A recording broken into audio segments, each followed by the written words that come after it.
Hōʻike Media, Channel 54, I believe. If not Channel 54, you'll find us on Channel 53 and stream it on YouTube. So don't forget, hit the like, subscribe, ring the bell. And it's very exciting to have KKCR being partnering, because this way, not only are we on the airwaves when you're driving home from work, but if you miss us, you can come home and get set up and see us if you care to. So we're excited about this new partnership. So thanks you guys for helping make this happen. And climate change, I'm going to ask you, why is there a reason this month we chose climate change? Yes, there are a variety of reasons. You've heard about things such as it's an idea whose time has come. It felt, because I've been talking about doing a show like this for quite a while, actually, and it just didn't come together. And all of a sudden this time it really did come together unbelievably magically, with people stepping up. And what really encouraged me to say, oh, this is exactly the right time, is because there was the recent screening of the film Ocean. Thank you. Which was phenomenally, incredibly beautiful, narrated by David Attenborough. So, and man, that man is amazing, still live and kicking, and still speaking the speak, which is amazing to me. So before the show, I was talking to one of our guests, Tim, who was at that, and was telling me a little bit about what he does, and the, if you will, the showing or the premiere of the movie, and the panel. good turnout at KCC, and having just a, if you will, informative discussion, having knowledgeable people. That's the kind of good community event that's It was worthwhile. It was very well attended, actually. Most Almost, seats filled.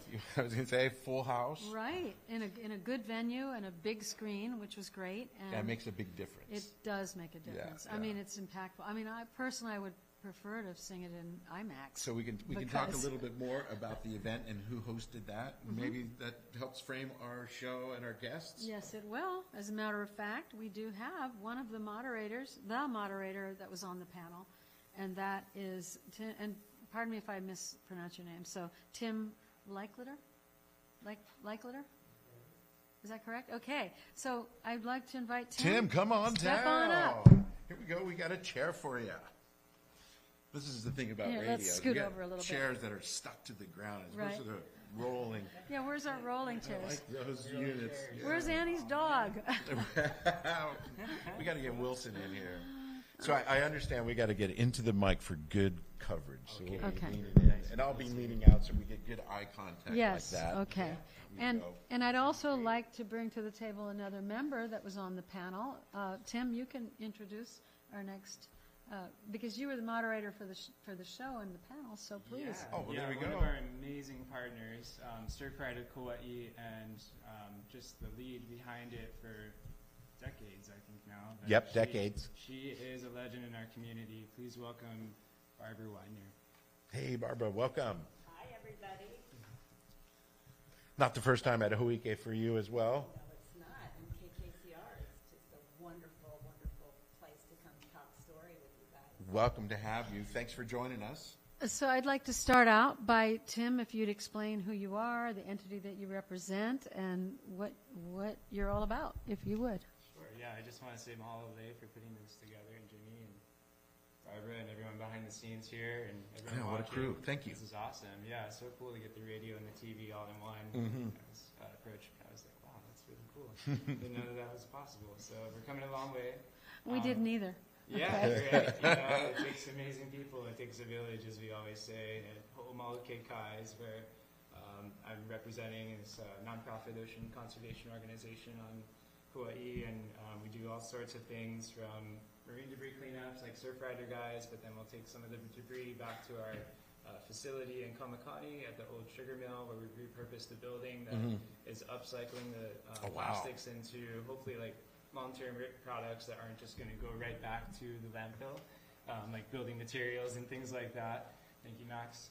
And yeah, so we're doing that and getting the kids involved as much as we can. And we also started the first coral restoration nursery on Kauai, and looking forward to collecting our first corals next month here, given everything goes well. But yeah, we've been around for almost about 5 years, but the coral project has been more of like a 7-year personal mission, but it's sort of all blended into one. So yeah, Hōʻike Kai means to protect the ocean, if you guys don't know. And yeah, that takes a village. Like, all of this is happening right now, and no one organization can do it alone. So true. Yeah, but that's, yeah. Thanks, And Tim. so you're a nonprofit, I'm assuming? We are. Is that yeah, right? Yeah, okay. We're 501c3, and Hawaiʻi Coral Restoration Nursery is a trade name under our nonprofit. So we kind of operate in synchronicity, but also, you know, in coordination with a lot of other awesome organizations across the state. And do you have a staff with your organization? We do. We have mostly volunteers, but slowly but surely, hopefully, as we get more grants and funding, we can kind of afford to have a full-time staff is kind of the goal, and create those opportunities for the next generation.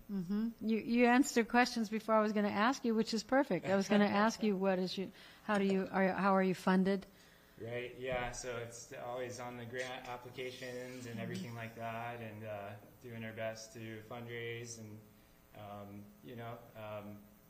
yeah, just trying to get out there in the community and show what we're about, and hopefully the right person comes around every now and then and helps us out. But yeah, lots of grant writing and reports for us.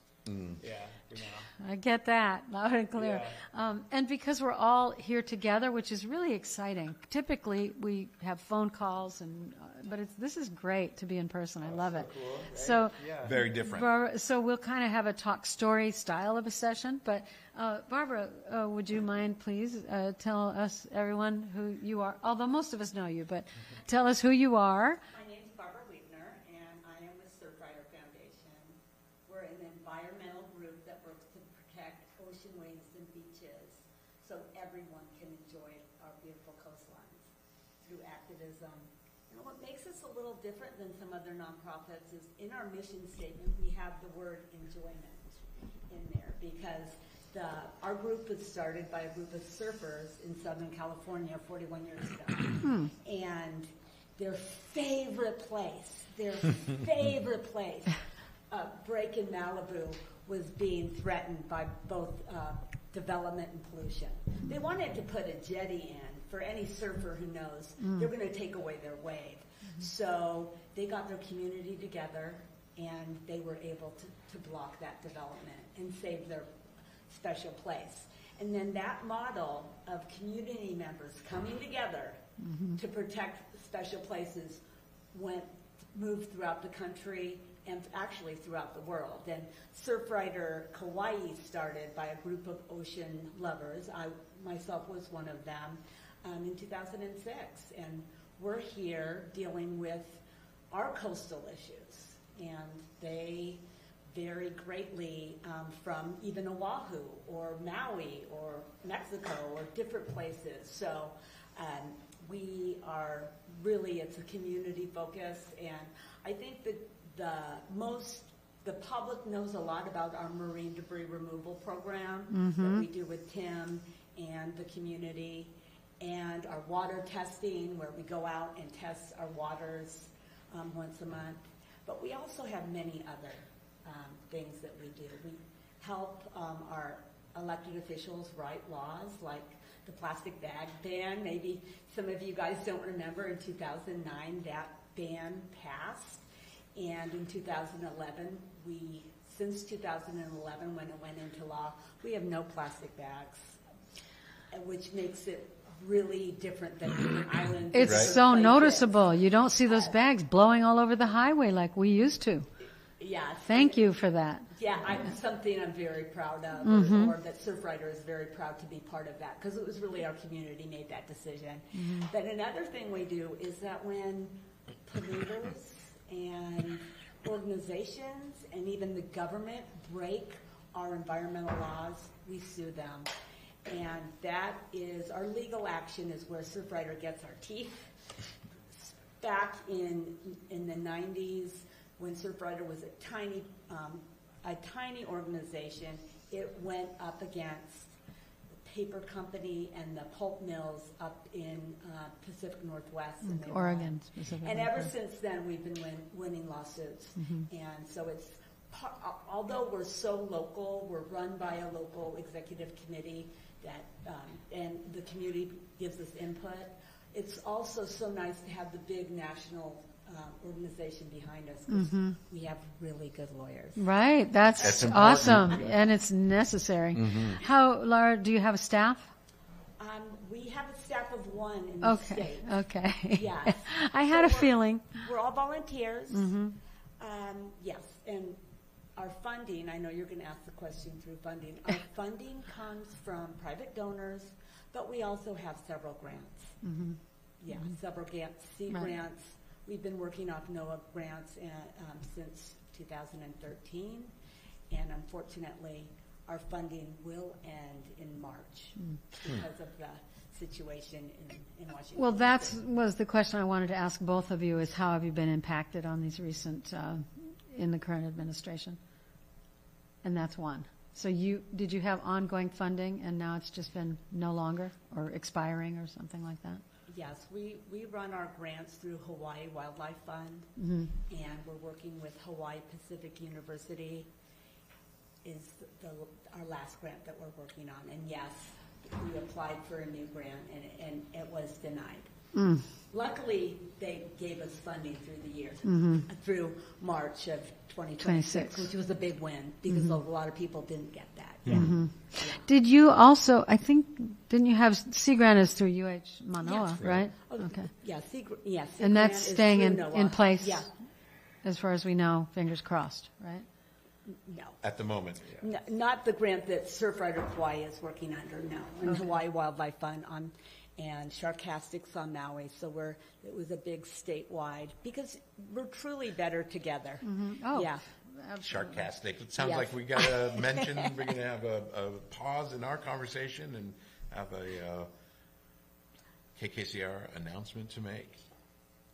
Did you know that the leading cause of accidental death of visitors on Kauai is drowning? And most of these people were snorkeling. Let's clear up a few myths about snorkeling and share some common sense precautions you can take to stay safe. To snorkel safely, you need to be a good swimmer. If you're uncomfortable in the ocean without the aid of a flotation device, you shouldn't go snorkeling. Poor judgment on where to snorkel and a failure to recognize hazardous conditions are leading causes of drowning. This is especially true on Kauai, where the ocean can change dramatically from morning to afternoon. For more, here is Bridget Velasco. She is a researcher and former Hawaii State Drowning Prevention Coordinator. Snorkeling is not as easy as many believe. It is not a low-risk activity. This is true for both inexperienced and experienced swimmers and snorkelers. Always swim with a buddy. If you have a pre-existing health condition, you should stay in shallow water that you can stand up in. Mask and snorkel designs vary and can make breathing even more challenging than swimming. Use a good quality mask and snorkel. They should fit well, be comfortable, and not leak. Learn to use the simplest snorkeling devices first before trying more complex models. Shortness of breath, fatigue, and dizziness can be signs of danger. If you experience any of these conditions, you should stay calm, stand up, remove your mask and snorkel, and get out of the water immediately.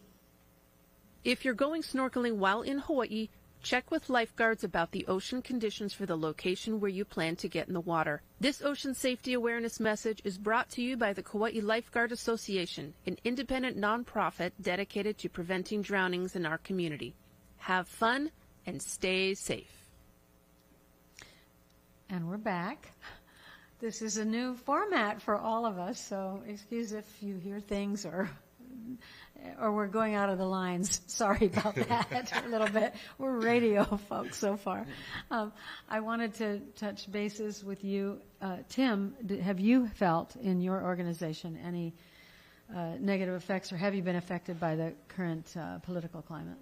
Yeah, luckily for us, we haven't really been in the realm of federal grants yet, or have been pretty grassroots 501c3, smaller grants for sure. So those smaller community grants have luckily not been affected. And one grant that we did go for with the state was affected through NOAA. Basically just no one heard anything, ghosted kind of everybody. But I feel for the federal workers through NOAA and everyone that is definitely going to be affected by those cuts, and HPU Marine Debris Program is definitely one of those. I'm actually a HPU alumni, and I'm very I wish they had that program when I was going there. But to see that it was such a cool initiative that you guys were going together, and to be able to study something like that, turning waste into functional materials and marine debris, and because we get so much of it. I think Barbara says, what is it, 70 to 80 tons a year on Kauai, something like that. Still free. Yeah, that's useful materials. How much is lumber nowadays? So those guys were figuring out ways to turn nets into 2x4s and 2x6s and things like that. But having those programs discontinue is just, I think overall probably affects all of us that are working towards positive solutions in conservation. Right, and it comes in from all parts. I learned a lot from the film. You want to give a little background on how that the film screening came to be? Yeah, I saw the film just on YouTube. I usually don't pay for films, but I was like, and David Attenborough was 99 years old. This is incredible.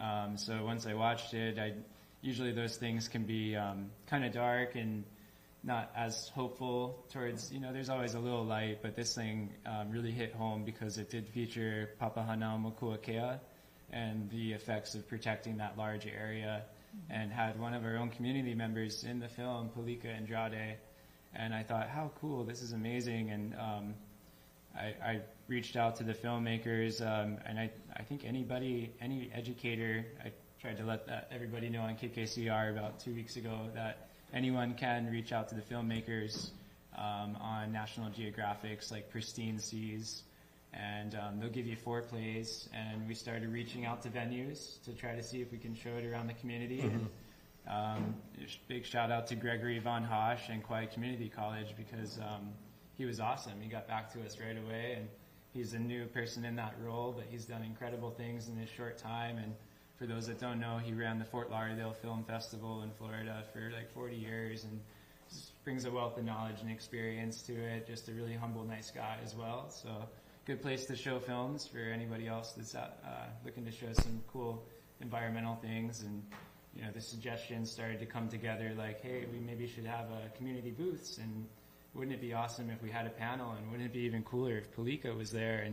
And there was a lot of organizing and behind the scenes sort of stuff, but it really took a community and had a lot of awesome people with experience like Greg and like Terry Tico, who was on our panel as well, awesome environmental lawyer for our community, speaking of environmental lawyers. And so it just all came together, and we just put it out there on social media and tried to share it as much as we could on our website, and we didn't really expect more than maybe 100 or 200 people. So when the place started to fill up in the lobby with all of our 12 awesome community organizations that came to represent and share what they're doing in our community to the masses, it ended up being over 500 people, I think. So, yeah, it was an awesome evening and inspiring really panel. Yeah. So I just tried to put all my environmental heroes, plus minus a few, Barbara's one of them. I just started adding more and more people to the panel, and Greg was like, wait, we only have 30 minutes. People are only going to have 2 or 3 minutes to talk. Well, that's why when I saw Barbara, I said, oh no, you have to be part of the show too. Yeah, absolutely. I'm so happy she's here so she can share. So she is part of the panel now. Yes, she was in there in spirit for sure. And one other missing person, unfortunately, well, not literally missing, no police report or anything, but is Bill Unruh, who he and I were talking about it since our last radio show. And he was on board, yes, I'll do it, but then when we changed the venue, it became a little bit tricky about calling in. So on that topic, where do we stand with call-ins now? We cannot have call-ins from our radio listeners. Is that correct, Max? I didn't set up the board to do that, but I can set that up in a couple of minutes if you wanted to call in. I just didn't set it up because you told me I was canceled. wanting to see if we could open the door for a listener if they wanted to call in and ask a question from one of our guests. That would be great. If you cannot, you can give me a couple minutes to set up the board. Okay. Great. And then you could just let me know what that number is. Thanks, Max. I agree. Bill Unruh is amazing. He's definitely another environmental hero for our whole state. And he was part of the first survey team that got out to Papahanaumokuakea, the northwestern Hawaiian Islands, and did some of the baseline research on the coral reef ecosystems out there that is being used to kind of track the changes now. So he kind of got to see it back then, and just really had an awesome perspective to share on the panel. So we'll miss him on the call if he isn't able to call in, but again, he's here in spirit with us too. Right, and there were more hoops because he works for Hawaii State, and so he had to get that can be tricky. The stamp of approval from DLNR and all that. But he may appear in our next show if we're broadcasting from the studio. And then Barbara, welcome to the panel. I'm so glad you're here for this. I love talking about the ocean and the island of Kauai. That's where my heart is. So, And that big, beautiful ocean we all share somehow or another, So it is vital information. It really is.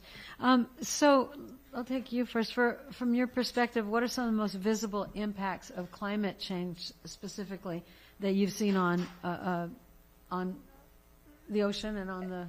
Well, wait, you said above the ocean, under the ocean. I think you said, Tim, how you framed it. I will just talk about what I've seen here on Kauai. Yes. In 2018, mid-April, we had a flood.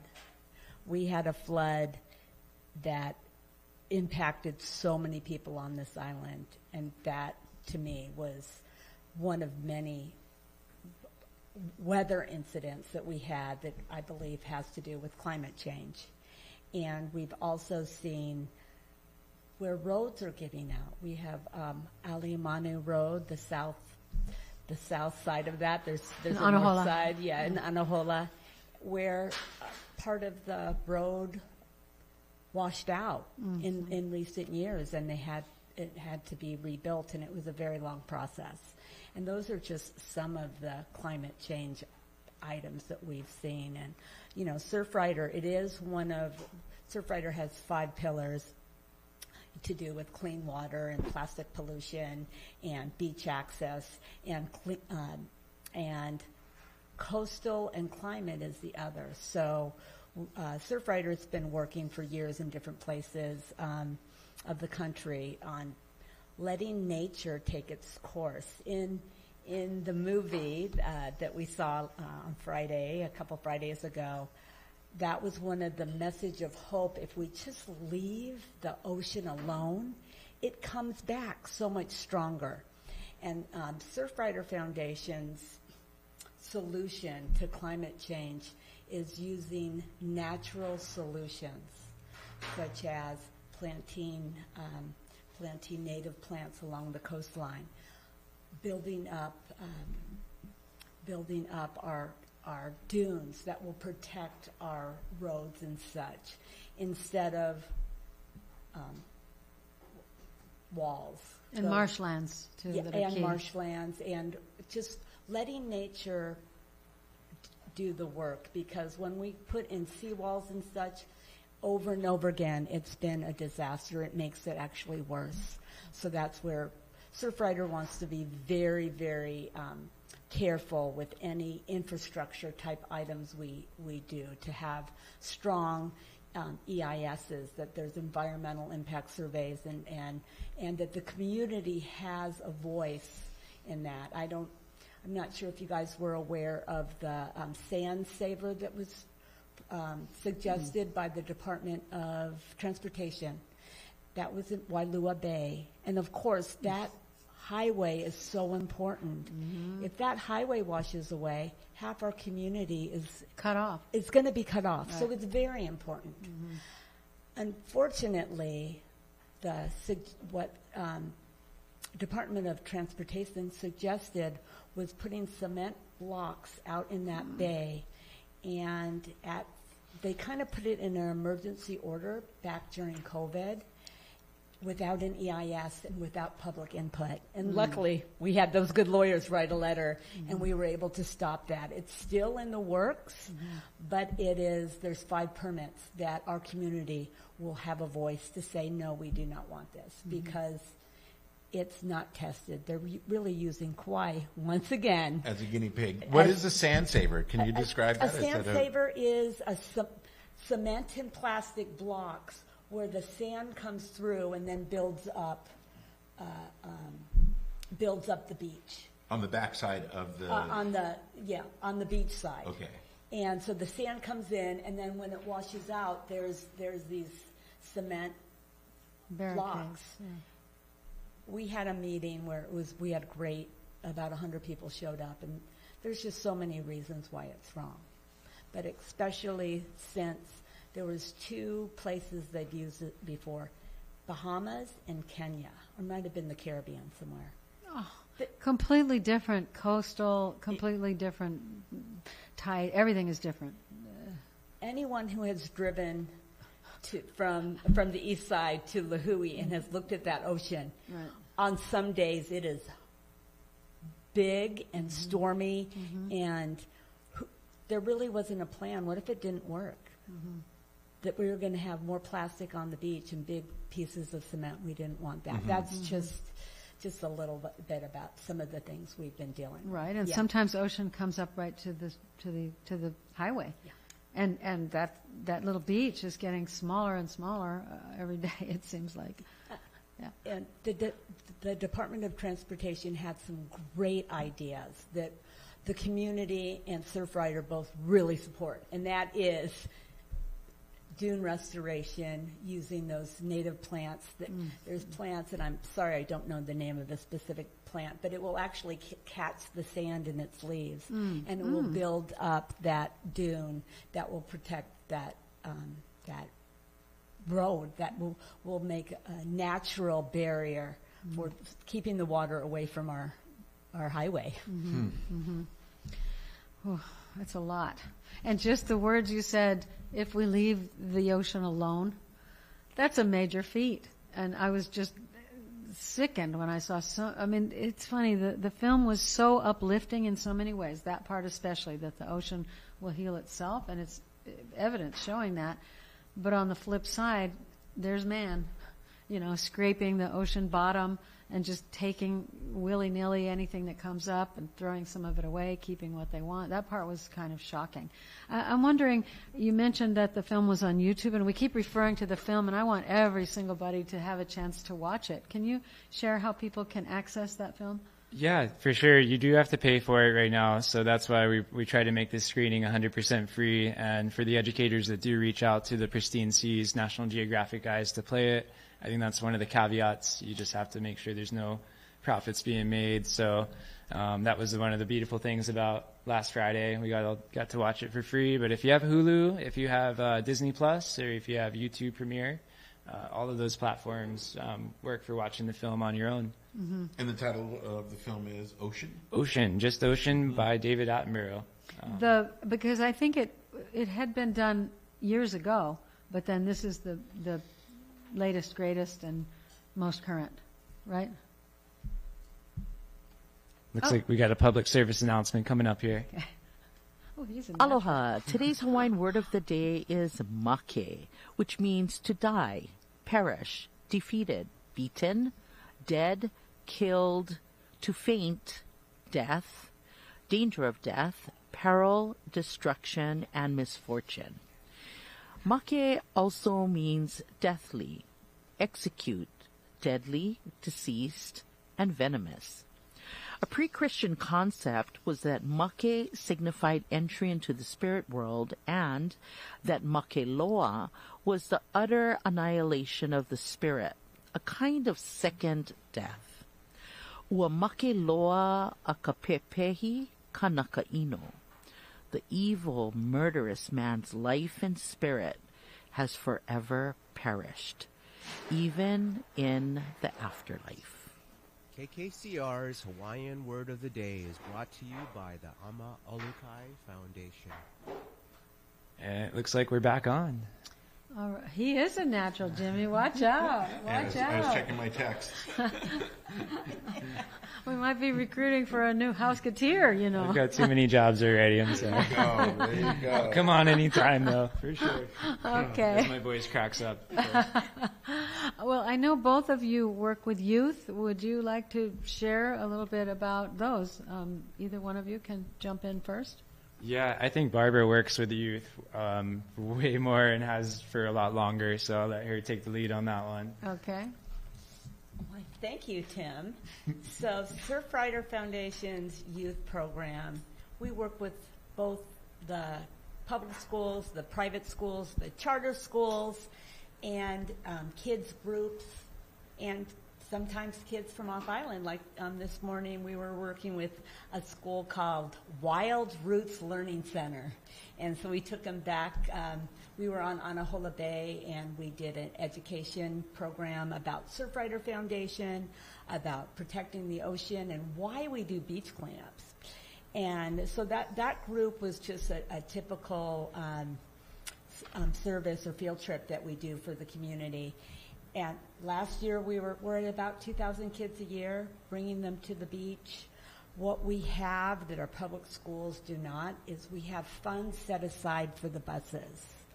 So earlier this month we were able to take 80 kids from Waimea over to the west side to do a beach cleanup. And it's just really fun to bring kids from all over the island out to beaches that really need to be cleaned. And that was a blast. They loved it. We got to work with those same kids, which was really cool. This is how we kind of all connect the dots here. 2 weeks later, after their fall break, and I went and picked up all the marine debris that they gathered at Nukuli'i. 80 kids, they got like 400 pounds. It's so hard to get the tarp bag in my truck by myself. But luckily, there's a couple of stones over there. You can kind of roll it up and then back my truck up and then roll it up again. I brought it all back there, and they remembered the stuff that they picked up with you, and they remembered so many cool things that you taught them, Barbara, with Surfrider, and they love the hagfish trap toss game. You know, you throw the buoy in between the hagfish traps. It's we had a different game set. Hagfish trap? Yeah, what is a hagfish trap? I think we may have one over here. Do we have some props that we can share visuals, with our yes. It's a hagfish trap, and it's one of our community science projects that we actually in a 4-year period. In a 4-year period, we collected 20,000 of these island-wide. Holy moly. And so this is the eels swim in, and they can't swim out. And come in this way. And then... Yep, and they can't swim out. And how do we tackle this huge problem of marine debris if we don't know where it comes from? So we had to learn what it was. And You've then seen this, huh? We learned that over and over again. Most people, if you frequent the east side of Kauai, you've seen this before. So we had to do source identification to do source reduction. So Dr. Carl Berg led up this study, which again was a community science project where community members are collecting data to help the scientists solve the problem. So he has already been to Asia 3 times, speaking with the fishermen, working with environmentalists there. We chose at Surfrider to take some of our money and donate it to the Japan environmentalists so they could continue to work on this. But we are hoping to have these made out of a plastic that biodegrades, but more importantly that falls to the ocean floor. These are floating in the whale that washed up a couple years ago, sperm whale at Lidgate Park, 7 of these in its belly along with the plastic. It's covered with animal stuff, with food, so the stuff looks, tastes, and smells like the food. And another thing is that this part goes off, and then the monk seal gets it stuck on its face. So a week after that whale washed up in 2023, a monk seal was found at Lidgate Park with at Poipu Beach Park, and it had a scar really bad. Luckily, it healed up in 3 weeks. It started healing up, and in about, I'm not sure if it was cared for 6 months or so. And now it's cruising. We've seen him or her out and about swimming, but these are very dangerous. And all over the place. They're all over, and it's not, just like to tell the kids, this is on our island. Those 2 animals that in a week apart had injury or death. So that's why we are working with the fishermen. In Korea is where most of them are coming from. We haven't gotten into China yet, so they might also be coming from China. But if we can work with the Korean fishermen, we will be able to turn off the tap. That's our goal, is to turn off the tap of the plastic pollution. So yes. Oh, Amazing. it's a lot. It's a big initiative. That's sure. You know, and speaking of monk seals in the South Shore, I'm sorry, turtles that are the honu that are coming up, and in the evening time they pile up, and I don't care how many signs are up there, there's always somebody shining a bright light on these honu, or just trying to seek some peace and quiet and go to sleep for the night. What's up with that? And how can that even be, controlled somehow? We have a group. I was with them this morning. Yay! Malama Honu. And they are the turtle group here on Kauai. They're actually statewide, but they are there keeping the public back. Mm-hmm. And they're there to educate, and they're in the schools like we are. They come to many of our field trips and educate the kids. Mm-hmm. So again, we're better together. Yeah. Mm-hmm. And it's good. I love that you're reaching to the younger kids, because sometimes that's the way the message gets reinforced, It really does. I did want to ask you, in regards to both you guys working with the kids, that whole experience of working with the kids, talk a little bit about how that, if you will, kind of feeds your soul, and then for them to watch them have that spark, have that aha moment. What is that like for you guys? It is my true love is working with the children.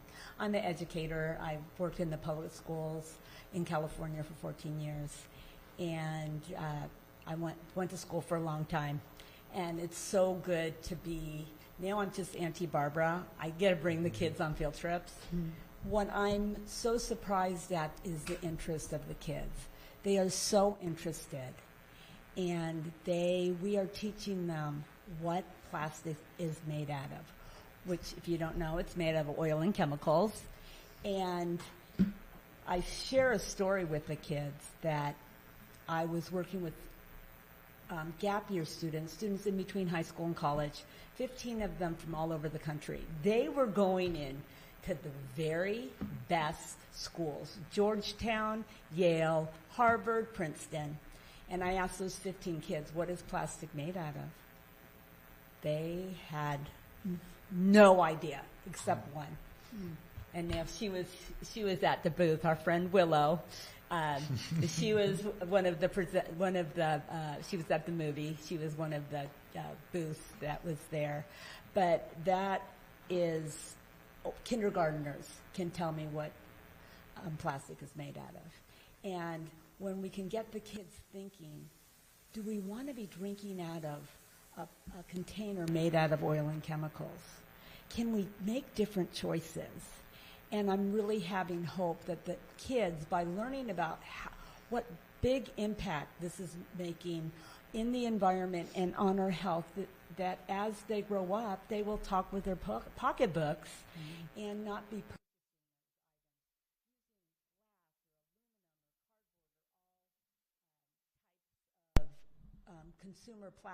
consumer items that aren't plastic, which is just such a much better choice. Yeah, and it's been great joy working with them. Besides the young kids, we've also worked with some older kids a little different way. And like the Key Club will come and do several cleanups with us, and we also had high school students intern with us. So they're planning the field trips, planning a beach cleanup, or we had one young lady who ran our social media and made films that were just awesome. So we're looking for someone, second semester, a high school student wants to put something on their resume or learn more about a nonprofit, please contact us. Yeah. There we go. I'd like to ask you, Tim, in regards to some of the work you guys are doing and repurposing this plastic. What is it like for the young people to come and see, wow, we made this out of that?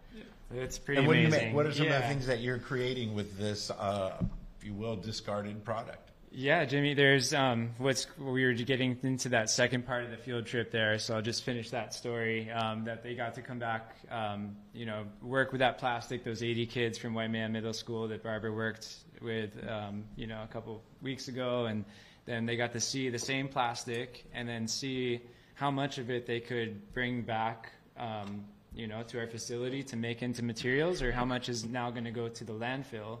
and what's the landfill? And, really at the end of the day, it's back into nature.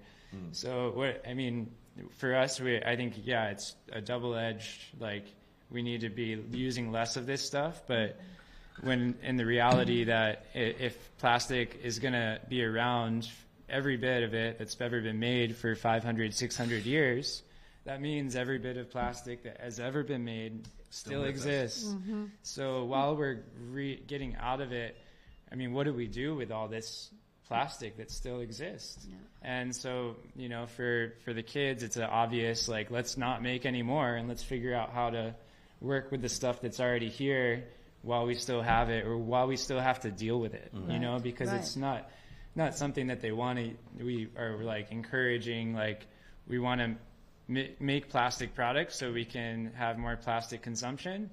I've actually been kind of going against the community plastic intake for, kind of that reason, because when you create an outlet like that, it sometimes makes people feel like it's better and it's okay. It's going to a good cause. It's going to a good cause. But my number one answer to when people ask me is, like, just stop buying it as much as you can, because we don't really have the infrastructure to deal with it. And that's why we're sending it off to places that also don't have the infrastructure to deal with it. And then 80% of it, like Barbara would know also, is that it's mostly in the fishing industry stuff, but a lot of the hard plastics are coming from Southeast Asia and places where they're just mismanaged waste systems, and they don't really have the infrastructure to deal with it from the get-go. So, well, my dream, because we are people who are developing housing and materials are so expensive, and so my dream is if we could, like a permaculture environment where we're actually using things that we no longer want, but converting it into building supplies, and that would reduce the cost of a lot of things. And, as we know, it's pretty indestructible. Think about when polyester was the big thing, and now that's going to be around for ever, long after we're gone. I guess the cockroaches and the polyester will be there, tons and tons and tons of it. Because the life of it lives eternally. How do you keep it going? How do you reuse it? How do you repurpose it? What do they say? It's like reuse first, and then reduce first, reuse, and then recycle. So just stop using it in the first place if you can. Reuse it as much as you can. A lot of the marine debris we do just reuse instead. We've used the nets for things. I know Surfrider has some really creative things they've made out of marine debris. But just all the different angles make a difference, and it's not one of these things is going to be the key solution. Just like we got into this problem, it wasn't one thing that got us here, but the climate change is the issue, and the plastic thing is kind of a part of it in a way, because it's our effect on the planet. Right? Well, and there was a time that it was an unheard of thing to have a single-use plastic bottle to drink out of, and then suddenly mainstream was, I have to have purified water. It's no good unless it is in this plastic bottle. And that's like a conditioning process that we can thank, corporate America for, I think that... And we still subsidize the stuff like crazy. Yeah. Because it is big oil and they're really hard to go up against. But that's why we love Surfrider, because they've got awesome lawyers. There is a long story behind that, which I don't think we have time for, but there's a film called Tapped that back 19-20 years ago, Surfrider showed it all over, and it's the story of the plastic water, how the plastic water bottle, and how that got into. It was brainwashing the whole, all of everyone really. Perrier was getting into their market, and so on top of, I'm going into the story. On top of the plastic, they were stealing water from communities, the communities that didn't have the energy to fight them. So I know, and that's almost still going on in places like Fiji, right? Absolutely. Fiji, and how they damaged and really decimated areas and turned it into a muddy place where it was beautifully water flowing. That kills me. I'm very interested in the water side of everything. Yeah. But the kids all use their hydro flasks. And that's good. And since when is, we are so amazingly entitled that we can turn on the faucet and have water right there, that's clean and tested frequently and, and healthy and not touched by plastic. So we're very lucky about that. Since when did that get demonized? And it really is. People actually, I need bottled water first. it's been like a brainwashing thing. And I know that like Coca-Cola, the bigger companies, they saw that the trend was people are buying less and less bottles of sugar soda water, right? Soda. And so instead they thought, well, okay, all we need to do then is just use our purified water that they're already using and sell it for the same amount. What a genius idea, just stick it in the bottle and look where we are. And when you walk down any aisle or walk through a grocery store, what percentage is plastic? I mean, it's unbelievable, really. It's frightening. It's everywhere. And it keeps coming in, and including styrofoam. Why are those styrofoam coolers even still being sold here on this island? What do we do with that? That can't be recycled. Well, I do think that there is a piece of legislation that all four of us here would be excited to know about, and that is the reduction of eliminating the accessibility of those styrofoam boogie boards. I did hear about that. We were collecting pieces today to bring to the county council. The other day we found a whole one at the beach, and it was in really good shape. So one of the students took it home, but mostly we find them all broken. Mm-hmm. And although the majority of the stuff that we are picking up off the coastlines is not from Kauai, but that styrofoam item is one. And if, just like we stop the plastic bag, if we can stop one item at a time, that is a step forward. Mm-hmm. So yes, I will be testifying for that. So kudos to Councilmember Fern Holland for having that kind of foresight to say, hey, other people have done this, why can't we? Mm-hmm. I really would like to ban the plastic water bottle. So that's just that's a dream. Especially the little tiny ones. It's one little drink and then boom, there we go. Now what? For me, it's definitely the clamshell plastic. That our county definitely can't recycle with that. So I always have wondered, like, how come people that know they're bringing in plastic or products to our community that we know we can't work with? Mm-hmm. And there's a huge cost to that, right? So like, where is that absorbed? And it's, it ends up being on the solid waste guys or us. And it's just interesting to me, like, how come we're able to bring things in that we don't know how to deal with? Exactly. Mm-hmm. Another one is the helium canisters. How about them? It's a one-time use. And then what do you do with that thing? It's a metal container. The clamshell. In 2022, we had the bill that said that there's no more styrofoam takeout. And so that was great. We had no styrofoam that blows around in lots of little pieces, but now we have the plastic. Mm-hmm. So that's where something we have to look at. It's interesting because it's shifted to a lot of these like number 5 plastic clamshells, which for us, that's the type of plastic we do work with, but taking that on would mean like, oh, great, we have a place to put it now, but in reality, like if I took we took that type of plastic, it'd be dirty, it'd be gnarly, it'd be all these stuff like that, but the county can't accept it either. So it's funny that it shifted to another thing that we can't necessarily deal with, but it is, I would say styrofoam is worse toxicity-wise, when you talk about the chemical content based on the oil, then polypropylene number 5, but still let's stick to the things that we can, we know we can deal with on our island. So, and I think that's one of the things that groups like Surfrider or individuals that have a deeper understanding of what are we doing with this, and there's an alternative, is to have that producer responsibility, that extended producer responsibility, where they're taking, if you will, responsibility for what they're making. And that is, I think, something that both legislative as well as, the market, the consumers are going to help drive some of these changes. We're buying, Hydro Flasks. We're buying cloth bags now. We can adapt or we'll get slapped. It's that simple. I ask the kids, we do consumer education, and I talk about glass in the ocean. They know that it's made out of sand. It's going to turn back into sand. The cardboard or even the cartons, there is a film of plastic, but I've picked up, how many cartons do you pick up a year? I pick up maybe 3, kind of halfway dissolved, like milk cartons and then also the aluminum can. The aluminum is such a desirable, recyclable item. So those are what I'm pushing, or the cardboard, or just buying your laundry soap in a cardboard box instead.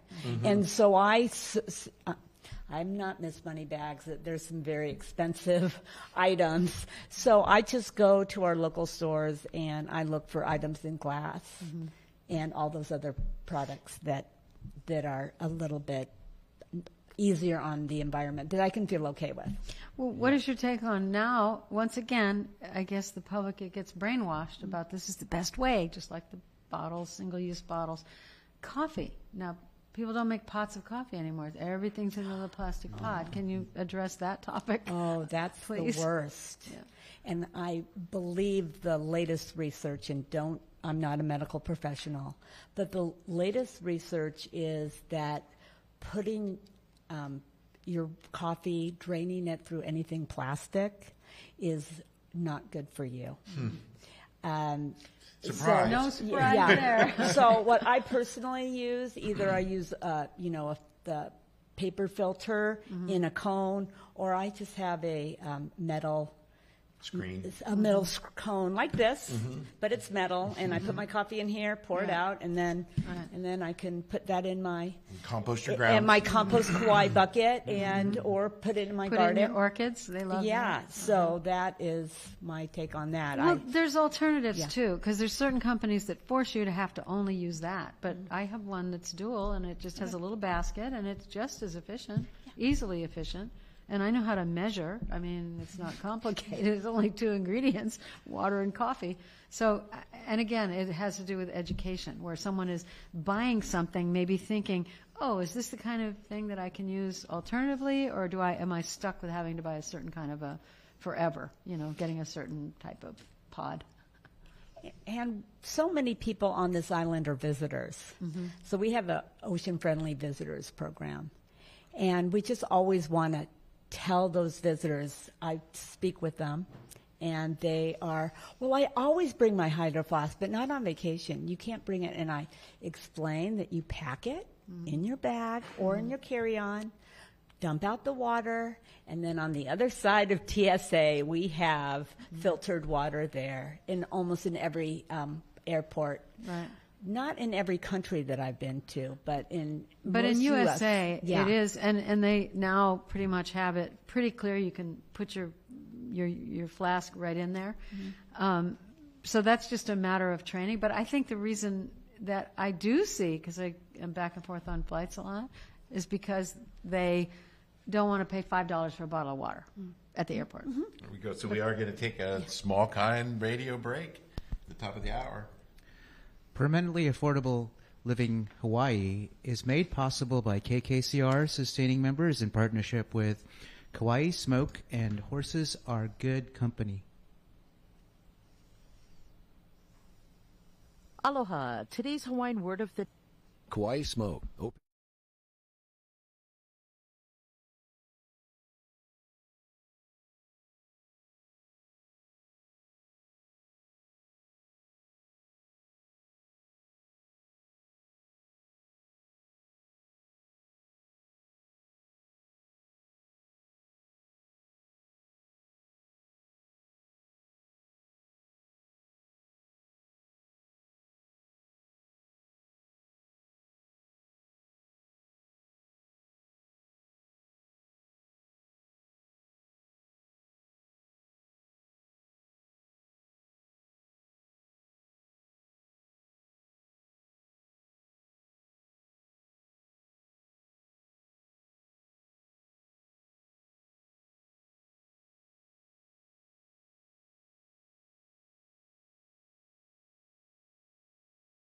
All right, we are back live in the Hōʻike studios with our second hour of the Permanently Affordable Living Hawaii radio show. And we've got Barbara Widner from Surfrider, Kauai chapter, and Tim L. I'm just going to call you Tim L. for now, from Ho'omalu Kekai. And we're going to have some visual aids as well to talk about, in addition to all the other things that's going on. You're good. Okay. That's the trip around over here. Oh, man. Can I just reach in and grab something? Oh, you want to reach in? Yeah, it's a fun box to reach into. Right there. Looks like that was made in Japan, or it could be China. Oh, it's like a milk tea kind Could of be thing. Korean. I'm just going to guess. Shinug. Yeah, what do you think? It's a milk bottle? Milk tea maybe, or milk. Right. And, that's a lovely thing that gets stuck on a turtle's beak right there. Yeah. Isn't that funny? Also, it's on every plastic bottle, and it's a different number plastic than that plastic bottle. Right. So, Why do recycling, it's really funny for us knowing like the melting temperatures of these things and having to be very particular about what we do work with. Because, melting these chemicals, it can be really toxic if you do the wrong ones and you don't have the right filtration. So that's why we actually only work with polyethylene, number 2, number 4, so high density and low density, and then number 5, polypropylene. And, most ocean plastic, as we know, doesn't probably have a number on it. Besides this one, maybe we can call this number 088323258. But it's got some Korean writing or something like that on there. So we would normally just throw this away. But we've got this kind of cool plastic laser beam is what I tell the kids. But it's an infrared plastic scanner, and it measures the density of the polymers. So it will be able to tell us kind of like what types of plastic we're working with. So can you do that? Safely do that. Or do you have to plug it in? Yeah, it's actually portable, and so we just charge it. Nice. There's this version 2. Those guys are out of Great Britain. Yeah, I'm not sure if you can even see it on the camera there, but yeah, sure, Jimmy. You want to try to scan it and see what it says? You have to keep it straight on there. Unknown, too dark. Too dark, yeah. So the dark plastics don't go through the color infrared, so we are right off the bat. We can't work with some of the darker stuff. Unknown, too dark. If you could keep it steady, if you put it right on the thing. We got operator failure. PE or PVC. So PVC. It's learning as it goes, and this stuff is linked up to a Bluetooth that learns from everyone that's got the machines throughout the world that's working with like marine debris or plastics in their community. They're trying to, work with somehow. But if it's PE or PVC, then we would probably say no can, because if we melt it and it is PVC, the toxicity level goes through the roof. For us, polypropylene and polyethylene is about the same toxicity when you burn it as melting candle wax, but we still have these like vacuum filtration filters that go over our extruder and our sheet press machine that goes through a carbon filter.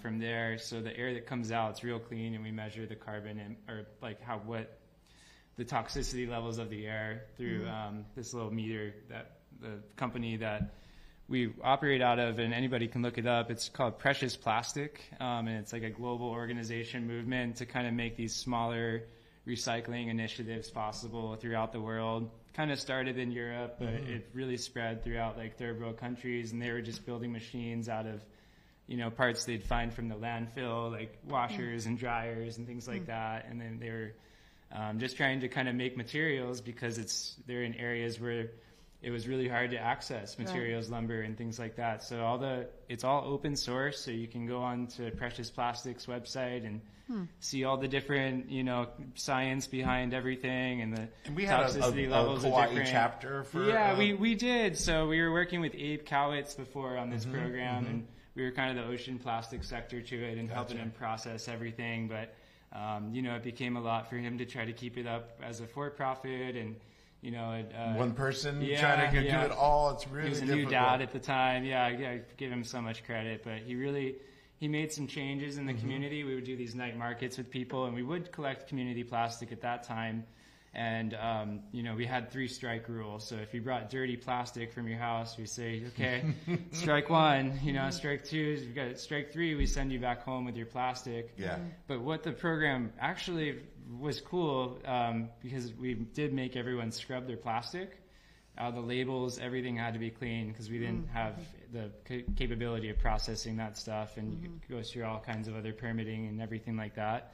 So people would get mad, really mad, because it takes a long time to wash your I thought I plastic. threw that away, and now I'm taking care of it. And so they would come back with less things over time.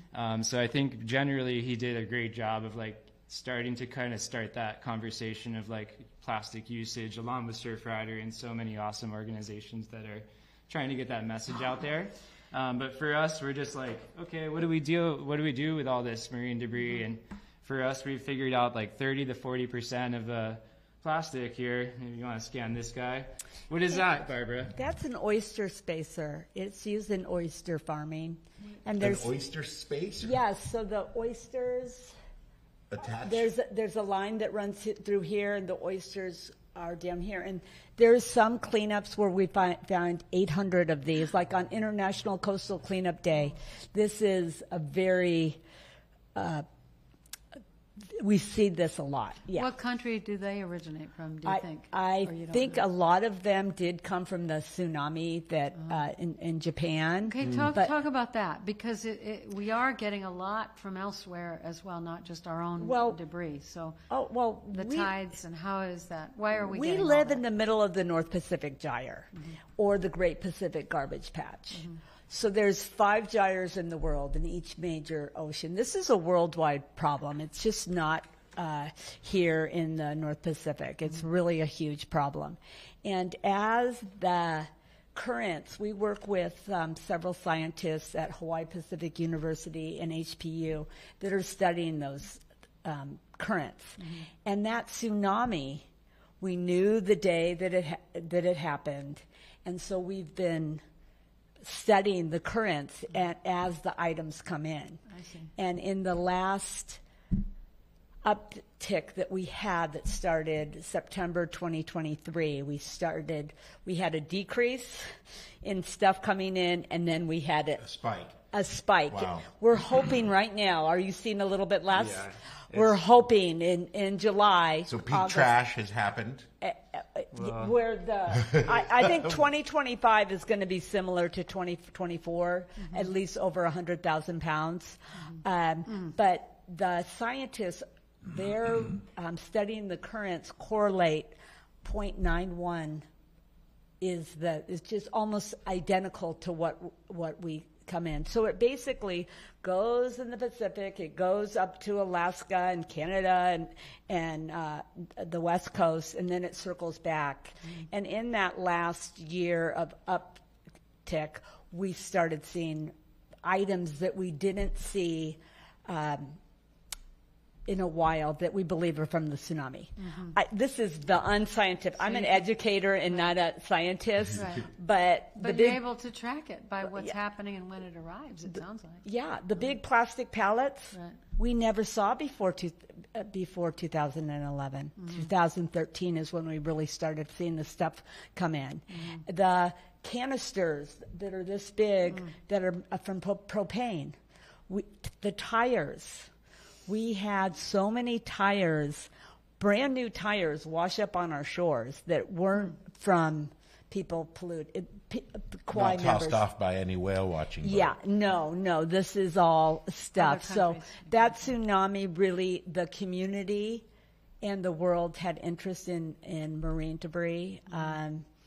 And so we're still seeing some of that stuff because a gyre is whirlpools of current that's collecting those items that are collecting in the North Pacific gyre or the North Pacific garbage, collecting all those things that come from boats, from the fishing industry, but it also comes from land. Right.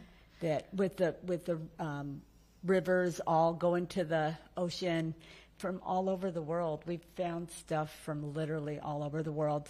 I found a fertilizer bottle from India. So that's far. That came a long way. It could have fallen off a ship, but who knows? Right. Anyway. No, you really do. I found things from Dubai, the Panama Canal, and then it's also like you think about, we ship a lot of our plastic, recycling and things like that to a lot of these countries. Markets, sometimes it's like American stuff, but it's been there for so long. You wonder where it ended up in the ocean. Did it actually end up in the ocean in California, or did we send it somewhere else and then it ended up in the ocean there? But it's mostly things that aren't from here, like Barbara said. And in beginning of December 2020, there was another event. It was Opus One, which is the container ship with, the container ship got in a huge storm and the containers fell off. Mm-hmm. And what were in those containers? Crocs, helmets, Yeti coolers, floating items. This mat that you'd put in a kindergarten class. Mm-hmm. So this was an opportunity for our marine debris geeks and our marine debris scientists. We know exactly the day that those items fell into the ocean. Mm-hmm. And so unlike some of the other items, we don't know how long this hagfish trap has been in the ocean. Right. 1 year, 2 years, 10 years. The items that were washing up, the Crocs, the mat, we know exactly how long they've been in the ocean. So not only were the scientists studying the currents, they were also studying how different types of plastic actually break down in the ocean. Mm-hmm. And we've been working with, it was just an opportunity to do some more objective studying of breaking down and the currents. Mm-hmm. So, yeah, and that was one of our community science projects where we were collecting the Crocs and collecting the mat and giving them to the and scientists. That's exciting because for kids of all ages, really, to have hands-on learning and connecting the dots rather than just sitting here and talking about it. They're actually in there doing the work, which is the way anyone really learns, you know. And the helmets were really fun. They were like unicorns and we found mohawks. A few of those, yeah. And then what was it was like a almost rainbow color Wilson volleyball. Oh, the volleyball. Was that on the same boat? Yeah. Sorry, the Wilson container. Volleyballs, footballs, soccer balls, and tennis balls. Yeah. Wow. And so how did the container open? That's what I wanted to know. When they fell, did they sink and then they came pressure? apart or what? I think that they opened up. They fall apart. Yeah. Mm-hmm. Remember, it was a huge storm. Right. Yeah. So they were getting didn't sink around to the bottom. It floated. They have foam. They have styrofoam in them. And it's wood, too. Pieces of them have washed up on our shores before here. Huh. So, yeah, Papa'a Bay was one for a very long time. Yeah. So we don't know that part. Sorry, Jimmy, I don't have the answer. No, it's just always amazing. And it just, again, shows us how interconnected we are, you know. Yeah. And I think people that have lived on coastlines or island folks, they understand better than, you know, folks that are just in the interior. They don't have that relationship, but they have relationship to the land. Mm-hmm. And we all, you know, can appreciate water and it's... Well, and anyway, the water sources that are available, even in the middle of the country, eventually come out to the ocean anyway, you know? Yeah, and there's reverence for it when it's, you know, at its source. I wanted to ask, too, because it's circling back a little bit, but about the water bottles and the little ring on there and the caps, because they specify on the when you're doing your recycling, it says bottles with caps. Okay, so, but the cap is different. So does that mean to people, leave the cap on, take the cap off? What do you do with the cap? You know, there's some gray area there. And so I feel like more education to everyone is going to be required. And also you mentioned dirty. And like, for example, a milk jug, okay, it doesn't smell that good because it's yucky, right? But it is recyclable. It's the number one. Yeah, let's talk about contamination a little bit. Yeah, I think that's a good place for our people that deal with the waste to be a little bit more transparent to our community of like just pictures. Like, hey, this is what it looked like today. Right. Well, Andy was on the panel. Andy's amazing. He's doing incredible work. Yeah, he really is. He is. And so I think, that would be Andy Boyd from the county. Andrew Boyd, the recycling coordinator for the County of Kauai and recycling solid waste. And he's been one of our bigger advocates of trying to get this stuff more into the community. And I do want to do it, but I also want to do it in a sustainable way and not bite off more than we can chew. Right. But that seems like a pretty quick fix, is because I mean, how good is it if the things that are being recycled are either too dirty or with the cap? And because I know that's a different material. Yeah, I think like just really showing like, hey, this is I know we all want to recycle and put these things in the bin, but you know, like looking at it, and we don't want to wish cycle, right? So if it doesn't have the number of the thing that you want to put in that recycling bin, it's hard to as as a consumer, as somebody that cares about the land, you actually feel like it would be better to, I think a lot of people do this, they think it would be better to just put it in the recycling bin anyway, and they'll figure it out. Somebody will figure it out. It's always somebody will figure it out. But then that's more man hours. So that's where it becomes this, like, you know, if we don't have this materials recovery facility, which is what Andy is always kind of chanting, MRF. If you got a MRF, then maybe you could do that. You could think about things like curbside recycling and really taking on more. But if you can't deal with the things that you're already taking on, when it's kind of not easy to recycle the way it is, but it's not clean the way it is either. So like maybe foundationally get that infrastructure solid, and then be able to take on more is kind of our mentality. So who does that, I wonder? Like, who digs into it and says, uh-oh, cap should come off, the little ring should, I mean... Yeah, well, it's a number... I mean, I think the Garden Isle Disposal has the contract for the recycling on the island, and there's some other contracts that people take on recycling, like Reynolds and Hōʻike Community Recycling, I'm pretty sure. But if it's already it's on their website, on the county's website. So to feel good about our effort to recycle the plastic, then we would rinse it out and we would remove the cap and also the little ring. I mean, I think that's probably the concept, unless you're otherwise told. It's just follow the rules of wherever you're doing it. You know, for us, it's like we're only working with ocean plastic, and we have a perspective of really small recycling machines. So when people say like, oh, you know, the plastic bottles I bring to Reynolds from the beach, they don't have a label on them, so we can't take them. So it's like mind-blowing. Like for me, I would have to take the label off the bottle if I wanted to go recycle that bottle, and if it's the right number, and the right type. And that's where this is very handy. And that's where this is super handy, especially none of this stuff has a number. And maybe it's handy, like HPU is kind of working with Surfrider on, is to figure out, like, if you can figure out what type of plastic it is, that helps you to figure out who's producing it and things like that. As a 501c3, I would like to say, Hōʻike, we can't really have as much of a political opinion as much as like a foundation like Surfrider, but that's where we all work together. So I think that's where it's really cool that, you know, we're figuring out some little solutions here and there, but we are totally like open to help support like those types of causes where we're like, well, that's probably, you know, in the general vicinity of a solution, but we're just quite, you know, humbly working. I think 10% of our efforts can be sort of towards that, but not like you know, we're not like politically again, it takes a village. Doing and things. A Full niche village area effort. that you cover. So but I was going to ask Jimmy, what number of plastic was this oyster separator that we found 800 of them on? It just said PE. PE. So that's high density polyethylene, which is about half of the plastic almost, they think, in the garbage patch. And is that a good plastic? That's the number of plastic we can work with, actually. So is that the garbage patch that's the size of Texas, or maybe it's bigger now? That's the North Pacific Gyre. It is the gyre, and there's multiple gyres, right? There's, like we said, there's 5. Is that for each ocean? For each ocean, and it's more of not like an island. It's more of a soup. Yeah.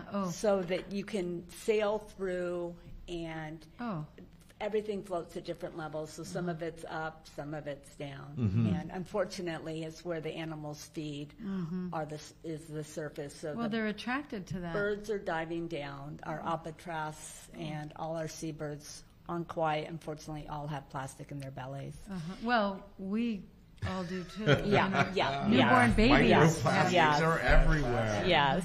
Well, and another question, because we're talking a lot about plastic, and we are aware, to a small extent, learning every day how impactful it is. But how does that affect climate?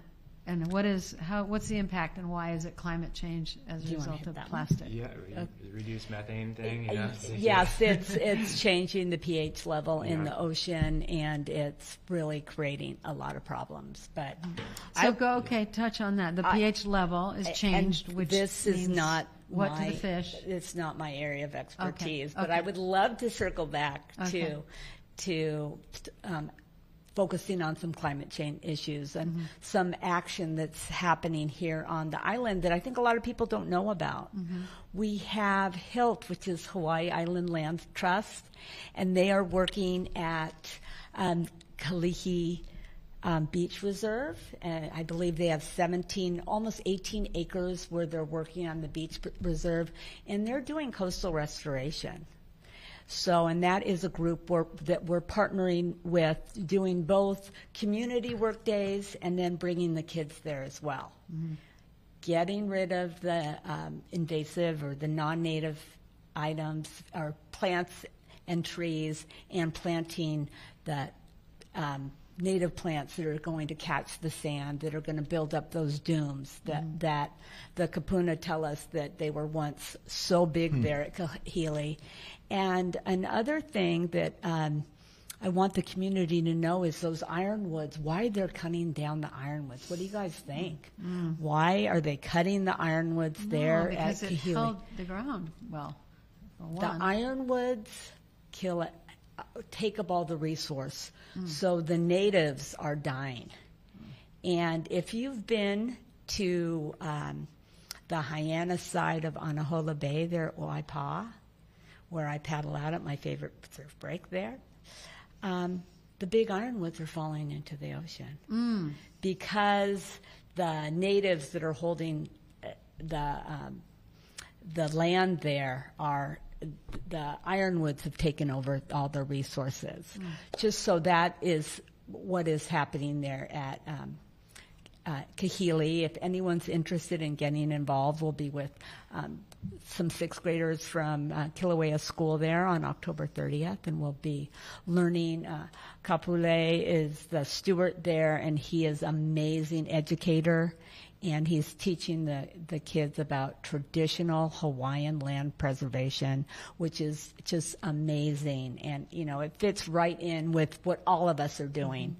Yeah. The original scientists, astronomers, biologists, I mean. So it's. The knowledge is there. And we have been talking about, we don't have a date set, but we'd like to have another community work day where we bring the community out to plant some native plants.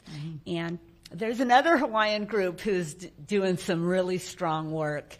That is the Lovell Foundation, Ka'alau Limu project, and Auntie Nalani is there in Anahola, in Anahola on the north end, the north side of the river there, and she has just in the last year taken stewardship of a preserve that she's created there. Is that Nalani? Yes. So, so there's two pieces of land. One is Makai from the canoe club. The other is Maka, and it's wonderful things are happening there. So we're also she's doing great work. Very great work, planting natives, and also having a space where children can come, and also. We've had all of the staff from Kapa'a Elementary School came out there for one of their in-services to learn about traditional Hawaiian ways. And I was just so honored that Surfrider was invited as well, because we are just work hand in hand with preserving these special places. And then if you keep on going north on Aliamanu Road into the Apua of Aliamanu, which is our smallest Apua, there she has one other piece. Right on the other, another piece of land that we're working to preserve, and it is on just right past that one-lane bridge part. So I just really wanted to say a shout-out to these groups who are just really moving forward, and as so many different groups contact Surfrider, let's do a beach cleanup together because you've been doing it forever.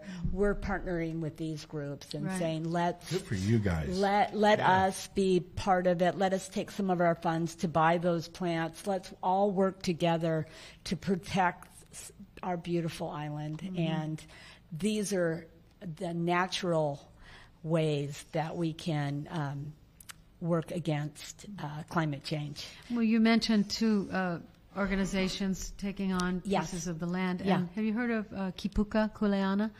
They recently, it's a nonprofit that started right around when PAL started in 2018. Tina Ayu is the executive director of that org. Oh, they're island-wide, okay. Yeah, we had her on as a guest, and what they did was there was a little lot of, a small-ish lot of land in Wanini or Anini, and so they took that on, and now they're turning it into a community accessible place and they're cleaning it all up and making it available. I am familiar with that group. Good, okay. And that piece of land that they purchased, that was a place before we had our yard. That's where for 5 years, Scott Bacon and his family stored our nets. So from 2007 until 2012. It was a little base yard. It was their house where they lived, and in the backyard they had we had giant piles of nets that we collected, and we would load our containers from there. So we're forever grateful for them. And then I heard that organization purchased that very special. It has history. Yes, so, yeah, it does. History of doing good. Yeah. And the fact that the land then is staying. It's not getting gobbled up by a developer or by someone who wants a beach house, which is awesome. And that is a special spot. That whole area of Anini is just, Nice. Tim, about your work, coral reef work, or coral restoration, how does that play into the whole topic of climate change? I was curious because I was thinking, what does a coral nursery look like? Yes. Yeah, it's kind of cool because we haven't really had one on Kauai up until now, Jimmy, and we've been actively working on changing that for about 7 years. So, and as well as a couple of awesome other people in the community. You mentioned Scott Bacon, and you know, I worked with Emily Broderick at Hawai Community College before to try to get one going there. So this is actually my third attempt working on a coral restoration nursery on Kauai. Guy on the island. But we've been having to travel to go to see what one looks like you're saying, Jimmy. So we've been really working closely with the people that have developed and are pioneering the methodology. Because if you think about climate change, you know, it's affecting all of our forests are disappearing. It's the same things happening underwater, but we just can't see it. And that was kind of part of one of the messages of Ocean was that, you know, a lot of these coral reef ecosystems that are going away or, you know, being trawled and stuff like that, we don't see it every day. So if it goes out of sight, out of mind. But these coral reef ecosystems are having the same troubles as the other natural ecosystems on land are. So 30 to 50% of coral reefs in Hawaii have actually died in the last 10 years. And a lot of people don't know that, you know. I'm born and raised in South Florida where 95% of our coral reefs have died. And I got to see that happen mainly in my lifetime. And that was really hard. So it's like we still have a chance here with our coral reef ecosystems. I mean, they even, bringing it back to plastic too, that coral polyps have little tiny microplastics in their guts, right? So it's like if the heat isn't going to get them, because these things operate in this certain temperature, it's just like our bodies, you know, like if we run too hot for a long time, we're going to have a fever and keeps on going. We're not going to do so well. Right. And that's kind of what's going on with the hotter parts of the year, as these corals are stressed by these other land-based stressors like Anini, like shout out to McKenna and Mia that's just done some awesome master's research up there to try to measure the effects of the freshwater inputs and what's that going on with the coral disease. And coral disease and coral bleaching is almost one of the same, because it's like these corals are experiencing multiple stressors, and it's hard to say what's that one that made it go to the tipping point. But if you have all of them and the water heats up and these corals are like exposed to this like really heavy hot climate, these little tiny little micro algae that live inside the coral polyp, that's the animal that gets the food heterotrophically, like it eats regular food, but it mostly gets the energy from these little photosynthetic microalgae, the zooxanthellae that's inside, and they get stressed out, the coral's stressed out, it gets this sort of like mucusy stuff and it spits them out. And then they have they're really susceptible at that point, because then they're bleach white. And you've heard of coral bleaching, a lot of people have. And if you haven't, check out the movie Chasing Coral. I think it came out 10 years ago now, but still relevant. They have Hawaii in there. And it goes through the blob that we had. We had the marine heat wave in 2015 and 16 that took out most of that 30 to 50% that I was telling you about. The issue on Kauai for like people not really knowing about it here in our community is that we only have like 3 or 4 scientific divers on our whole island. Oh, wow. And baseline scientific research with the state really only goes back to like 2016 or 17, like with the current crew that they have. And then maybe the structural stuff in the 90s and a few select places like on the North Shore, but there's still like most of our island that we don't have baseline documented research. We have anecdotal data from these amazing kupuna that told us like, hey, this used to be like this. The water used to be a lot cleaner, used to get more fish abundance, and why was that? And just habitat degraded, and when habitat degrades, like our house isn't there anymore. We're not going to live there. We're going to go try to find a new place to live. So that's kind of like, it all comes down to like, why should we care about corals dying? It's food. We love fish. A lot of us rely on that as a resource and sustenance in our community. So we need to protect the habitat. And so they say without coral reefs, 25% of all marine life wouldn't exist. Right. It is a keystone species for so much of the ocean. So for us on Kauai, we're getting it going and learning from some experts, but we'll hear more after the public service announcement. Hōʻike Community Radio is more than just a station. It's the voice of Kauai. For decades, we've been your home for information, inspiration, and connection, bringing our island together like no one else can. But the future depends on you. By donating to our endowment, you ensure that future generations can tune in to this.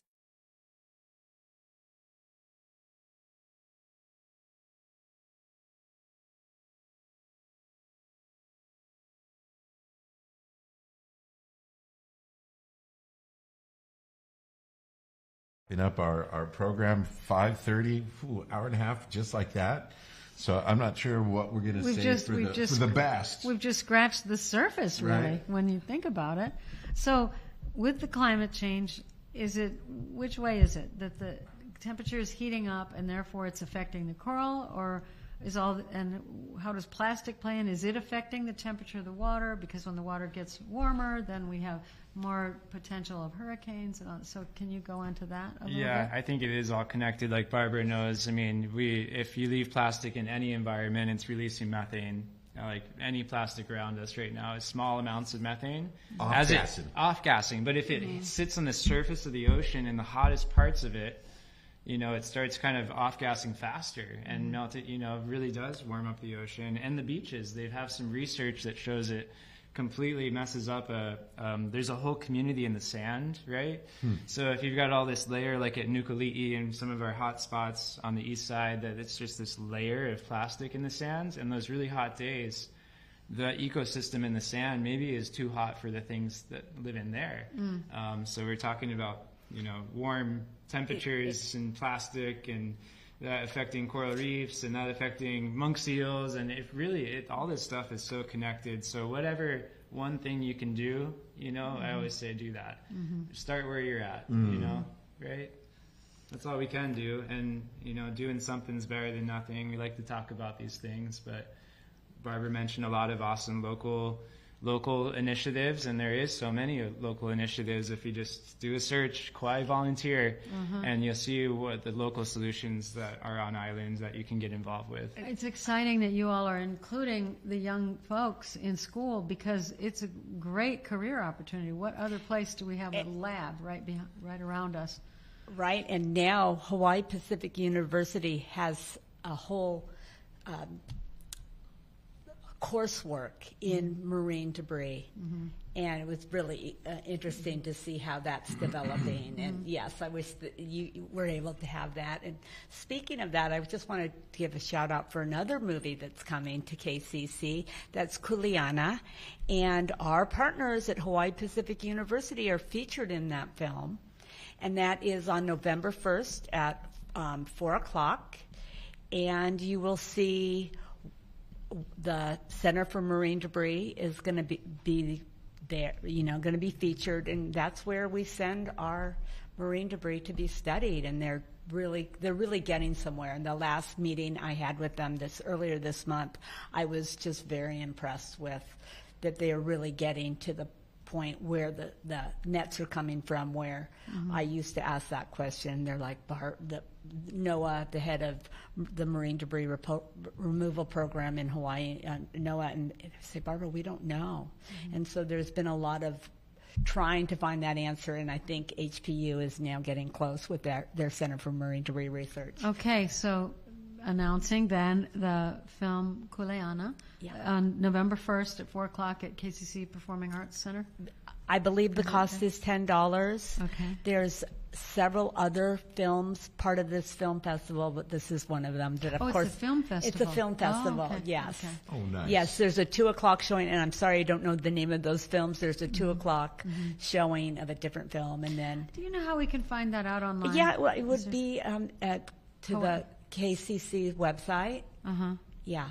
Oh, not film festival website.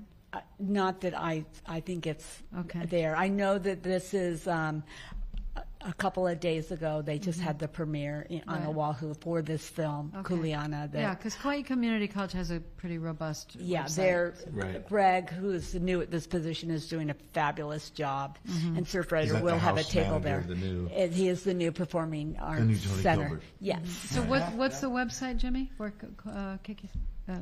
I would think it's going to be Kauai.community. Or KauaiCommunityCollege.com. Kauai.edu Yes. or something. Yes. Right. Oh, .edu. That's Yes. right. That's it, Okay. .edu. Right. Okay. And I was going to ask in regards to the challenge of how do we raise the next generations of Terry Lilies and Scott Bacons, the future scientists, divers that are going to be inspired to stay here and do this kind of work. Well, first they have to have a place to live. The website is kauai.hawaii.edu. Oh, good. Thanks, Max. So if people want more information about that film festival, they can visit kauai.hawaii.edu. And was there a way for any callers who may be interested in calling in? Is that a possibility yet? Or no? I would need a break in Okay. order to No- do that, no where we're problem. off the air and we Okay. don't. Yeah, sorry. All right, that's okay. Sorry, callers. No. Next show. Yeah, sorry, callers. Callers like to call usually in the last 5 minutes anyway, I noticed, so. Certain callers do. Yeah. No, a lot. Going back to Jimmy's question there, though, I mean, we have a scholarship coming out here soon for dive certifications, and we are going towards the path of becoming an AAUS organization so that we could also create scientific divers. Certification It's a program. certification program where it's just like all the universities, all of the state organizations, the DAR guys over here are the only ones that are the AAUS organization. So if you want to become a scientific diver, and you don't want to leave Kauai, you kind of have to start volunteering with them, and then they're very, they have a lot of hats they wear as a small team that they are, so the capacity thing may not really be there, so we're trying to bridge that gap. Nice. So be on the lookout on ho'omalukekai.com if you guys are following us there on Instagram, and we'll be posting about that soon. Because we just got, mahalo everybody who voted to the County of Kauai Innovation Grant. Oh, you guys were selected. Building Kauai's coral restoration workforce. Wonderful. Because we want to keep you guys here, Yeah. and we want the kids that grew up here and know these reefs really well to have these opportunities to stay here and do that important work. So that's yeah. great to have a career trajectory, but it's pretty important as well, and why we're here is permanently affordable living, okay? Because if there's nowhere to live, people will go somewhere else, sadly. That's number one. Our folks, our kids are leaving. It is the number one issue on this island that I'm seeing. That's just me. That's my personal opinion. And so thank you for starting the organization and sticking with it. And Right. It is actually the root cause of so many of the woes that we have here on island, sadly, of all the things, including, domestic violence, suicide, depression, anxiety. It's like everything's connected. We need housing. Yes, we do. Affordable housing, permanently affordable housing. Right. Yeah. So we're working on that. And actually, we're building now. I'll put a little plug in there. If you sign up on our PAL Hawaii.org and just go to newsletter or news, and you can sign up for the newsletter, and it'll kind of tell you what's going on. And we are currently actually building. If you drive by our site at Namahana in Kilauea, which is directly across the street from the post office, right near where the whole little new shopping center is, actually building, and it's happening. It's finally happening. You mentioned 7 years. I don't know. That's the magic number somehow. Us too. It only took 7 years to get that started. Woohoo! you need to start. We need to start taking action. So you took action 7 years ago, and here we are. And secure housing I never have been so happy to have a home, which I've lived in for 24 years. You know, it's like, it's safe. No one's taking it away from me. And I know not the same for everybody. Well, and there's so much necessity for volunteerism. But when our folks are so busy in 3 jobs and have children and so tasked with everything else and then be insecure because they need to have that with our cost of living to afford a place to live, and then you're never completely confident. So if you actually have a place that's affordable to live, you can breathe a little easier and you can start giving back because you have capacity now suddenly, more than you would ever have had when you're constantly worried, am I going to get the 45-day notice? And I see it every day. Every day people are saying, okay, I got notice, and now what? So it's a big deal, and we wish we could tackle it in a grand way and tell you, okay, we're working on 500 units, but you start where you're at. Where you're at is the best place, yes. And then you build upon that, and you build such a solid foundation to grow from. So it's definitely inspiring, and we admire. It takes a village. Yeah, it does take a village. Yes, it does. Yes, it does. Yeah. So on that topic, any other questions for our wonderful guests? I'm so happy you guys came to do this. And thanks for staying for the whole show. Yes. Fantastic. It's kind of fun this way to have a talk story this way. Yeah, this is awesome. Thank you so much, Leilani, for giving me the call, and Jimmy and Barbara. There's like a couple guys behind the scenes over here working their butts off. Thank you, crew. To all those guys. Everyone watching. I know, we need to turn the camera around and see what you all are doing. Right, Rodwin? Come on. Hōʻike Community Media. So I've got a question in regards to, Tim, how did you get turned on to this? What was the spark?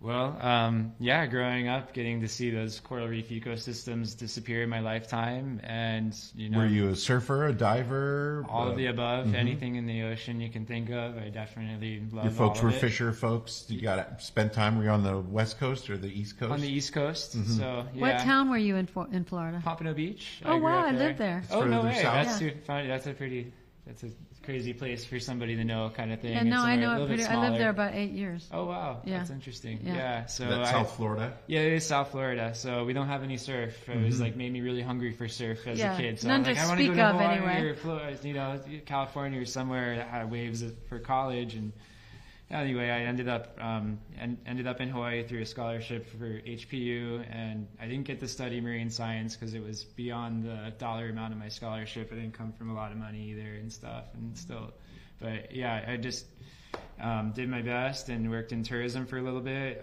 I was into diving and started volunteering with a couple of organizations, and went back to school. I actually had an opportunity. My dad passed away. I sold his house, and I had like a little bit of money, and it was definitely not enough money to buy a house on Kauai. So I was like, what am I going to do? Keep getting yelled at by tourists at the front desk, or take this like leap of faith that I always wanted to do and be happy with what I do every day. So that was about 8 years ago, and I went to KCC. Shout out again to those guys.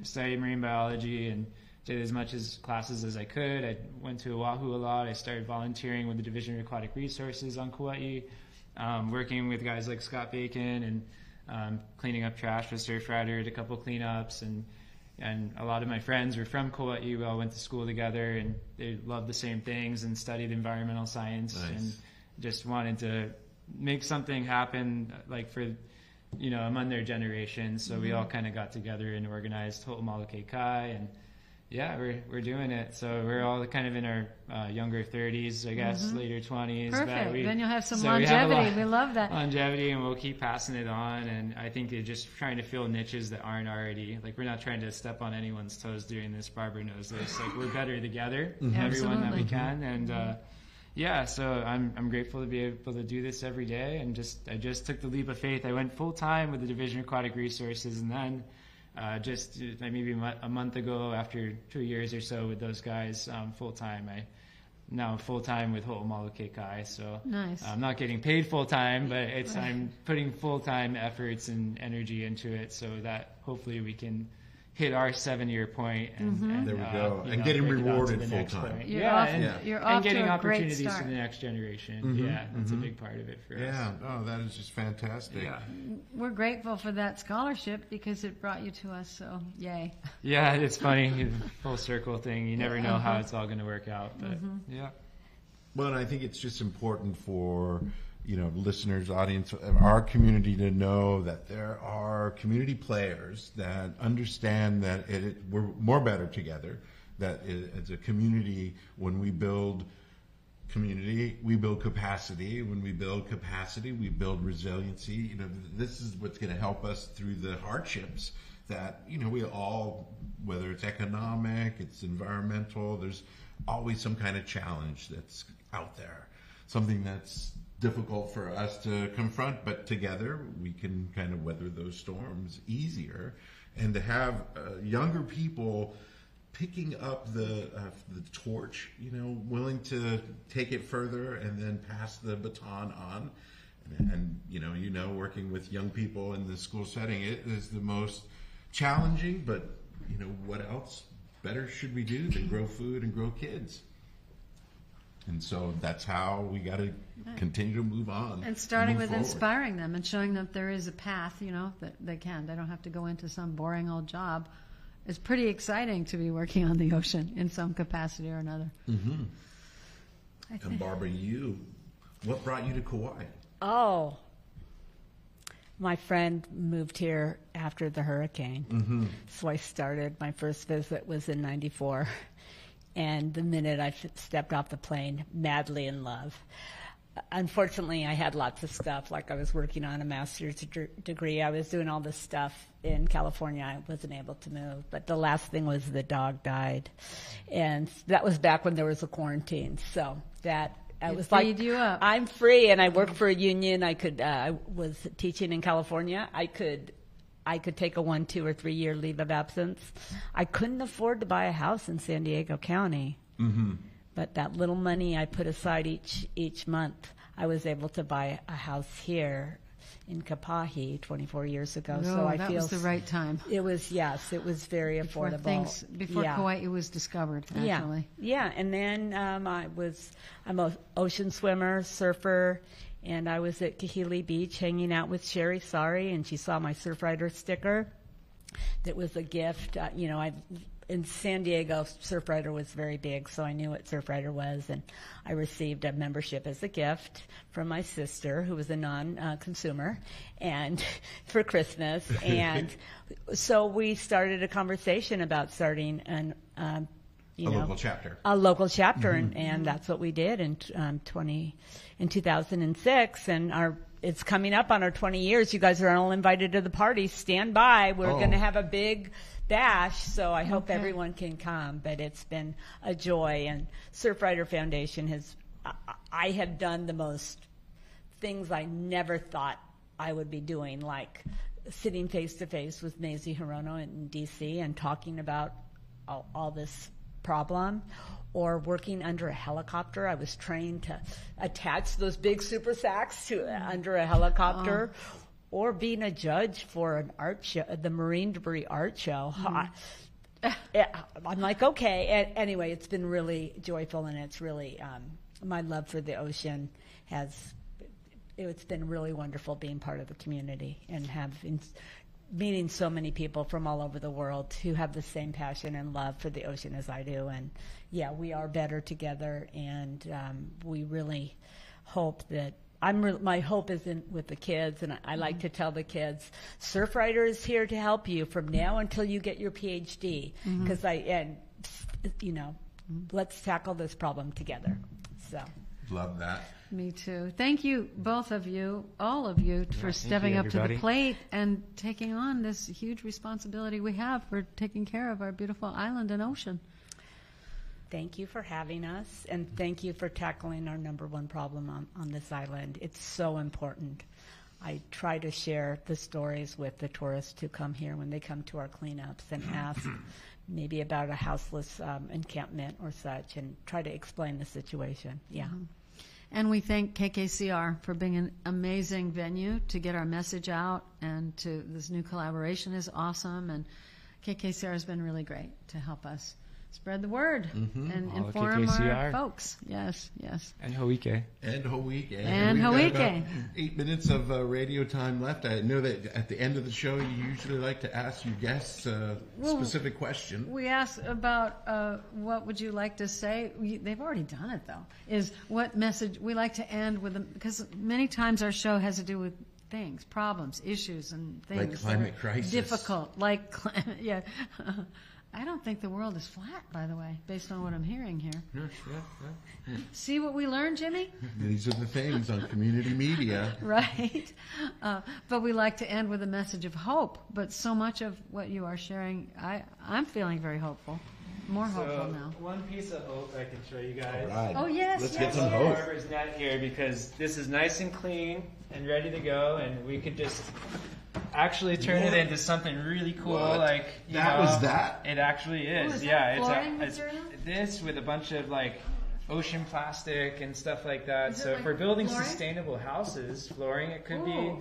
You guys have ideas? Let us know. Could be a countertop. Could be a countertop. Ooh. Can you make Can light go through that? Light can, actually. So this one turns a different color with the light. I can see it on this side. I don't know what you guys can. And it comes in this Anyway. pre-cut size panel? Yep, like It's a 3x3 about 36 by and about 36? a quarter inch or half inch. So is that extruded or is that heated That's and just pressed? literally waffle pressed into the sheet press. And then we've got these kind of How like large- 1x1s and 2x4s, so we can do those. that for the folks on the radio who can't see? Yeah, hold up the blue one, because it's Blue one, yeah. visually really pretty. So this is all the like ocean plastic that would have gone to the landfill. And so you would say that's a 36 by 36? Yep. Okay. 3 by 3 and what is that, a quarter inch? A little bit? We can make them half inch. Feels like, yeah. So you can choose the thickness of Yep. it. What's the thinnest? We could probably do it a little bit thinner, but then it gets flimsy because it's all these tiny bits of But if you pieces had of light, plastic. I mean, it could be kind of letting. It could let more light light go through. Yeah, the nets when we Interesting. press those is easier. And but- what gives it that color? Because this is all got blues with some little red hues in there. Well, you want to pull that bucket out and you can kind of show what it looked like before. Oh, wow. Yeah, so so all of things like these that. items, so like a Yeah. blue rope in there. Blue rope, you got Little green. little green. We have to shred this stuff down to be able to press it. So that's why we Some love the taco nets. sauce in there for the Oh, orange. there's Little some sweet taco and sauce. sour Sweet sauce. and sour. So all of that same stuff, exactly. We could And this has been washed, so the kids can touch it. It looks beautiful. This I'm like, is- oh, that's this- ready to go. This has been cleaned in my bathtub with disinfected, yeah. Oh, Making it nice and that's some presentable. Nice marine debris right there. Yeah. She's got a nice marine debris. A1 marine debris. Yeah. Yes. And What- Barbara, what else do you have in regards to some of the signs or things that you share? This would be at a booth at an event, maybe? This would be at a booth. This is how much we removed. How much we removed, and this is our famous picture. 8 people removed that in one afternoon on the Hollaback Road. Just wrestled that thing uphill. And, ingestion and entanglement. And here's the world with the 5 gyres and what marine debris is. And then there's our marine debris hotline that both Tim and I are part of that the community can call. So what is that? What do Well, they call about? 833 for the nets. That is our statewide hotline. Our Surfrider hotline has been for almost 19 years, and that is 808-635-2593. But either of them will reach us. And that's just a little bit about our Surfrider Marine Debris Removal Program and why we do what we do. Because tourists aren't going to want to come here if this is what our beaches look like. Thank you. And if we weren't, if Tim's group and Surfrider weren't out collecting, that's what they've looked like. And thank you to the community. There's many people. It's not just Surfrider. There's many people doing solo beach cleanups. Right. Every day at Kealia Beach at sunrise. They're removing. Glenn Head, our secretary on our board, he Yes. every single day Yes. goes out and Yes. does his own And picks up cleanup. a bag of trash. Yes. Every day, right. That's a good practice. And if Daily everyone practice. would take a little paper bag and pick up. We all have Every these little reusable bit. bags. We all have lots of Safeway bags in our houses, Right. those are great ones. And the kids are chipping in on that. I do have one other fun event since you showed your fun Yes, stuff. please share. It's also on November 1st at 10:30 till 12:30. That's a Saturday? That's this Saturday coming up? This Saturday coming up. We have our famous Ghost Net wreath making workshop. So we Ghost Net wreath making workshop. So we're going to make wreaths out of the nets, and they're really cool. Wreath, not wreath. Okay, I was Wreath. thinking reef making. Holiday wreath. Wreath. Mm-hmm. Wreath. Sorry, I didn't pronounce that right. Wreath, okay. But our resident artist, Monica Mira, it will be at Kauai Society of Artists, our good partners. We do have a annual art show there in June, but that's the day. You can go to our website, which is kauai.surfrider.org/events to sign up for that, or you can just reach out to us on that phone number I just rattled off. So make your debris wreath and then have lunch and then skip over to go watch the movie. Yeah, there's always something fun to do. Yeah, that's always right. something fun to do. Lei, anything else you'd like to share about permanently affordable living Hawaii? I don't think so. I think that's it. Wish me luck in the new role. It's a kind of a big job.